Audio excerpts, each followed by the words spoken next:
শোনা তো দাঁড়া বাবা দাঁড়া, আমি তোর স্কন্ধে ভিক্ষের চুলি দেবার আগে আমি তোকে বৈষ্ণবে সাজিয়ে সাজিয়ে দিই। তাই বাসন্তী যাও, আজ আমার সনাতনকে বৈষ্ণবে সাজিয়ে সাজিয়ে দাও।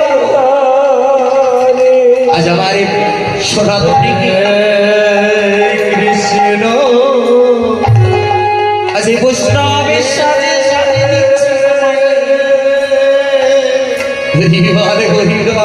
কৃষ্ণ আজ মায়ের দুটি নয়নে ঝরে যাচ্ছে কৃষ্ণ।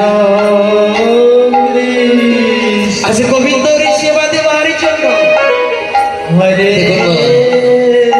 গোবিন্দর সেবা দিতে হলে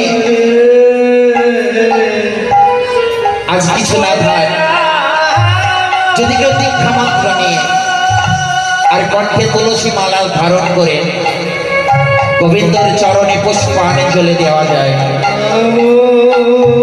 তাই আজ কণ্ঠে আমার তুলসী মালা ধারণ করে দিলেন বাসন্তী।